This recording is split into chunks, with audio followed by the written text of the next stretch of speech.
Mayapon sa tanan karon din sa plaza. Naminaw. Brother Neng, tanan. Catholic Defender. Mayang hapon. Kini atong programa, kini ba ang kamatuoran? Pero tanaw na ko. Kini ba ang kamatuoran?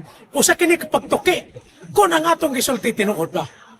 Sa atong programa, kini ba ang kamatuoran? Now, ato karong tagsa-tagsaon, paghimay-himay, bahin-bahin, ang mga istorya sa una na itong mga manunulti. Hilabay na, yung mga ginatawag na itong walay pagtuo sa atong magkagagahong. Ang lantugi nini, ang walay pagtuo sa magkagahong, o adunay pagtuo sa magkagahong. Ang ginatawag na itong walay pagtuo sa magkagahong, nagahakit. Diha sa ginatawag na itong kasulatan o Biblia, nga nagaingon, diha sa mga Katoliko, kung kamu tinuod, kung naan ninyo ang kamatuoran, dalha din na ng inyong Diyos. Kaya ipakita po, kana pong ira sa Muslim, dalha po din rin ang inyong Diyos diya sa Quran, aron atong masultiot. Kay sukad masukad, wala pa ining anhing hingnaog din aron musulti nga siya Diyos. Sa ato pa, walay kamatuoran ang gipanulti ni ining maong mga tawhana. Ni ining ginatawag na tong nagadala sa ginatawag na tong Diyos. Unsay giingon? Ang requirements sa ginatawag na tong knowledge, facts, kamatuoran. Ang knowledge ko nagkakinahanglan og evidence.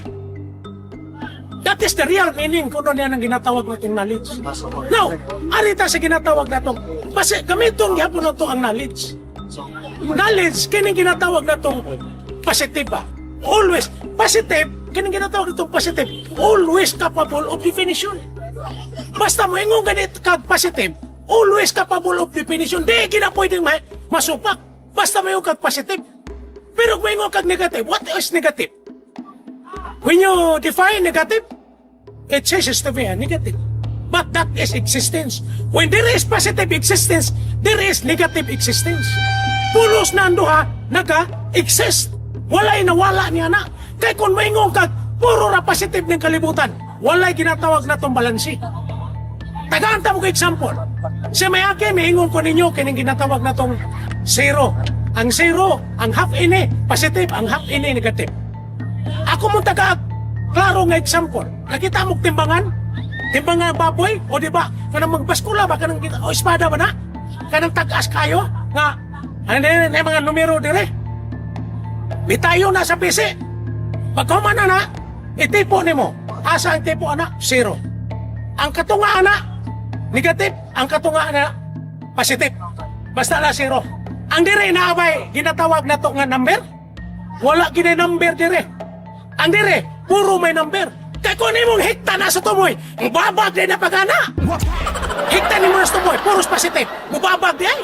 So, imong ibutang ginadiya sa ginatawag na tong center nga ang dire, equal na ining iyang gitason dire na ay ginatawag dire na to nga negative pero existence. Kaya kung imo nang hikta diha sa tumoy na, matuwad gina. Walay balanse. Mao na siya ang ginatawag na to negative existence, positive existence. Ayaw mo pag-ingon nga, dalhan ninyo Diyos diri, pasimbagayo na to na. Mao na siya ang ginatawag na to negative existence. O sa definition, na nang ginatawag ko God. God is the power that govern the, o sa to, universal whole. O sa ba to iyang ingon? Ang Ginoo ko Imo di ay. God is the power that govern the universal whole. Di na ako. O, kinatibukan. O, kinatibukan ko no. Pao ko nun meaning sa God. Pwede. Ngano man. Ngano ko ingon man ta nga, pwede. Ha? Ngano ko ingon ta pwede. Tinuod na siya is the power that govern the universal whole. Kinatibukan nga God. Kaya kung dili ko, kaya kung wala pulos lang ka magsulti o ginatawag na tong positive, dili pwede. So, that is, kung sa kuan pa kaning ginatawag na itong negative existence, mauna siya ang ginaingon na itong God. Nga naman, makita ba niyo mo? Makita ba niyo ang God? Negative. Mauna siya, negative, pero usa siya kagahong na nag-govern ining kinatibukan kalibutan. Dili pwede makita niyo mo. Sama sa ingon, iyang example, gravity. Makita ba niyo mong gravity? Pero ma-prove niyo mong naik. Pero maingon ko, ang negative, dili ma-prove niyo mo? Dili ma-prove pa niyo ang negative existence? Pero maingon ka, negative subsistence. Sorry, my dear. Basta negative subsistence, nothing, wala ina. Pero negative existence, nag-exist ang ginatawag na itong negative. Kaya nga naman, sa word lang daan nga negative existence, nag-exist ang negative. Pero negative subsistence, wala kita. So, dili pwede nga kanunay lang ta maghisgot kung siya atong makita, pruiba, facts, evidence, mao na atong tagaan o kanunay ang kamatuoran. Nga naman, dili na to mahatagan o ginatawag kamatuoran ang negative. Negative existence. Ang negative existence, pwede na ito matagaan o kamaturan. Pinaagi sa atong mga rason, sama sa atong gibuhat karon, sama sa gihatag na po ninyong ebidensya na kining timbangan, kining ginatawag na itong espada na timbangan. Dili pwede nga puro gikan din tumoy, puro na numero paingon nire. Kagi mo yung hektan din tumoy matuwag na. Kinahanglan, naagi siya balance force. Ang balance force niya sa ginatawag na tong center. Ibutang niyo mong iyang bato diha, tipo. Ibutang niyo sa zero. Zero! What is meaning of zero? Ang meaning sa zero, nothing. Can you define zero? Nothing. Pero uyon ka nga naay zero. Uyon kita nga naay zero. Pero ang sa meaning sa zero, wala. Ibutang niyo mo siya sa ginatawag na tong tunga sa timbangan. Ang half-ana ang ginatawag itong zero, negative. Ang half-ana is positive. Mauna ang atong magkagahon. Kanunay nagapakita siya sa iyang blessing, sa iyang panalangin, ang iyang katunga. Pero dili ang tanan iyang ginapakita ngadto sa tao. Arong makaingon ang tao nga, naagyo magkagahon. Naay magkagahon. Kaya kung imong ipakita sa tanan, halimbawa, ikuha niya tanan, dili na siya pagtuo. Faith! Mao na ginatawag is faith. Faith! Believing something that we cannot see. That is faith. Kaya kung ipakita ka na di na faith, you know. Nakahibaw ka na. O, lang yun. Kahibaw ka na, dili na faith. So, ang atong kung anong karoon din, ang pagtuo sa butang na wala na itong makita. Kung saan na siya, mao nag-iskutan ka na universal hall nga, gahom nga nagagoberno sa tibuok. Mao na siya ang ginatawag na itong God. That is God. That is, o sa kuwang ba na ito? Kuwang gina siya. Okay mong ikuha ng absolute. Tagaan mo define what is absolute. What is, yan ang ginatawag na itong infinite. Nothing. Wala. Wala na siya. Pero, pwede na ito nasa matagaan o kinatawag na itong pruiba. Matagaan na itong ebidensya. Pinaagi sa atong mga rason. Pinaagi sa atong ginatawag pagtuo. Mao na, diha sa pagtuo, adunay ginatawag ng growth.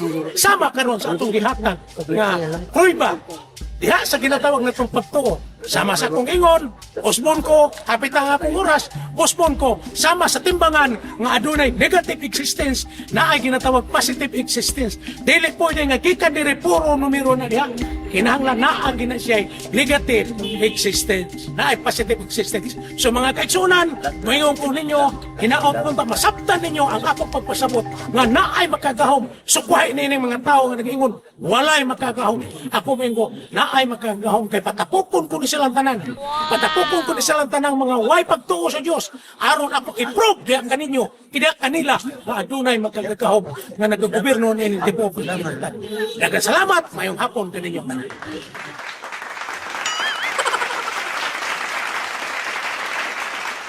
Sa aral ng Apophatic Theology o Negative Theology, ang ibig sabihin ng negative existence, sa simpleng paliwanag ay, ang Diyos ay hindi isang bagay na mayroong katulad. Hindi siya pisikal na bagay, at hindi rin siya limitado ng panahon o oras. Ang Diyos ay hindi sumasailalim sa laws of nature o batas ng kalikasan. Sa isang paraan, maaari mong sabihin na ang Diyos ay kawalan ng pagkakaroon o negative existence. Hindi siya isang bagay na nag-exist, ngunit siya ang pundasyon sa lahat ng bagay na nag-exist. Mahirap unawain ang konseptong ito, ngunit mahalaga itong isaalang-alang kung nais nating maunawaan ang kalikasan ng Diyos. Kung ang Diyos ay isang pisikal na bagay, siya ay limitado at may hangganan. Ngunit kung ang Diyos ay kawalan ng pagkakaroon o negative existence, siya ay walang hanggan at walang hangganan.